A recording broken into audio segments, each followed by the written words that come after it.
नमस्कार दोस्तों, मेरा नाम है पंकज दुबे और आज हम बात करने वाले हैं श्रीलंका के ऊपर। श्रीलंका के फॉरेन मिनिस्टर ने क्या बोला? Won't allow anyone to harm India security. सीधा सीधा अटैक कर रहे हैं किसको? चाइना को। चाइना को क्या बोल रहे हैं भैया? सिंपल लैंग्वेज में चाइना को बोलना चाहते हैं, ना तेरे आने की खुशी, ना तेरे जाने का गम, बीत गया वो जमाना जब तेरे दीवाने थे हम। वाह क्या बात है। चलिए न्यूज को देखते हैं, यहाँ पे क्या देखने को मिल रहा है कि इन्होंने बोला ये पूरी तरह से भैया इंडिया को सपोर्ट कर रहे हैं, पूरी तरह से। इनका नाम क्या है? अली साबरी। इन्होंने क्या बोला सर, सुनिए जरा। ओ चाचा, ओ चाइना वाले चचा, आप ही से बोल रहा हूँ, ध्यान से सुनिए। इन्होंने क्या बोला सुनिए जरा। आपसे बोल रहा हूँ, आप शांति से सुनिए, मैं आपको पढ़ के बता रहा हूँ, आपको हिंदी नहीं आती होगी ना। श्रीलंका के विदेश मंत्री अली साबरी ने कहा, क्या कहा सुनिए से, कि उनका देश भारत के सुरक्षा हितों की रक्षा के लिए प्रतिबद्ध है और एक जिम्मेदार पड़ोसी होने के नाते, सुनो, कोलंबो किसी को भारत की सुरक्षा को नुकसान पहुंचाने की इजाजत नहीं देगा। समझ गए आप पूरा? मतलब सीधा आपको टाटा बाय बाय बोला जा रहा है। समझ रहे हैं सर? यहीं पे बाकी का जो लाइन है वो दूसरों के लिए सुनाएंगे, आपके लिए नहीं है। बाकी वाला लाइन दूसरे के लिए है। चलिए, अब इनके हालात ऐसे हो गए कि इनको समझ में आ गया भैया कि आप श्रीलंका में मेरी दाल गलने वाली नहीं है। अगर आपकी इच्छा है रोने की तो थोड़ा सा रो लीजिए, क्योंकि रोने से मन थोड़ा सा हल्का हो जाता है। रो लीजिए, थोड़ा सा हल्का हो जाएगा मन। चलिए, आगे की लाइन इन दोनों के लिए। अब देखिए सर, सुनिए क्या बोले जा रहे हैं दोनों जन। आप लोग सुनिए, फराक से कनाडा वाले अमेरिका वाले दोनों जन आराम से सुनिए सर, मैं पढ़ के बता रहा हूँ आपको। भारत में चल रहे चुनावों के बारे में मंत्री ने कहा कि यह दुनिया में सबसे बड़े लोकतंत्र का उत्सव है। फिर से रिपीट करूं, लोकतंत्र का उत्सव है। भारतीय लोग शिक्षित है और उन्हें पता है उनके लिए क्या अच्छा है, समझे?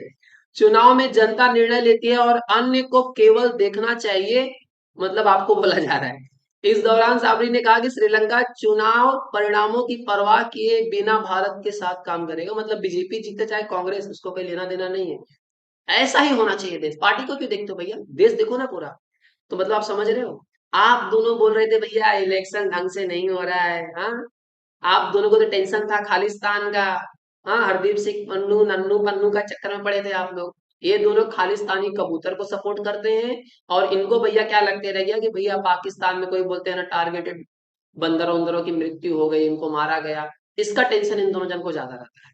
तो आई होप सो कि आपको एकदम अच्छा खासा मिल गया होगा कि भैया कि भारत के अंदर एकदम अच्छी तरह से इलेक्शन हो रहा है, उसमें कोई प्रॉब्लम नहीं हो रहा है। रात को नींद आएगी कि नहीं आएगी? दोनों जन को आ जानी चाहिए। अब सवाल एक और उठता है कि सर श्रीलंका को इतना अचानक से इंडिया पे प्यार क्यों आने लगा? क्योंकि यहाँ पे देखिए, अभी रिसेंट में एक न्यूज आई थी कि मालदीव्स का जो इशू है ना, उससे फायदा किसको हुआ? श्रीलंकन टूरिज्म को। जो मालदीव्स जाने वाले लोग थे वो कहाँ पे शिफ्ट हो गए? सीधा आप श्रीलंका जाते हैं। तो सर लक्षद्वीप क्यों नहीं जाते? ये लक्षद्वीप की वर्क इन प्रोग्रेस है, काम चालू है, बाद में सब शिफ्ट करेंगे यहाँ पे। अब क्या हुआ है कि इन्होंने मालदीव्स का, तो हम बोलते हैं ना, श्रीलंका भी मजाक उड़ा रहे हैं। बोलता है तुम्हारे बजट बनाने के पैसे नहीं है, इंडिया से भी रिसेंट में तुमने $50 मिलियन लिए, और मतलब जिस डाल पे बैठे हो उसी को काट रहे हो।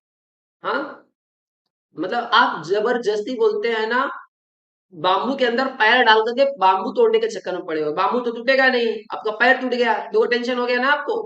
तो आई होप सो दोस्तों कि आप समझ चुके होंगे कि जो श्रीलंका से ये न्यूज आ रही है उसका रीजन क्या है। क्योंकि बोलते हैं ना, बिना कुछ बेनिफिट के कोई कुछ करता नहीं है। तो अगर ये वीडियो आपको पसंद आया तुरंत ही लाइक करिए। चलिए, चैनल को जरा सब्सक्राइब करो, रेड वाला बटन दबा दो, दन्न से सन्न से। And thank you so much for watching this video.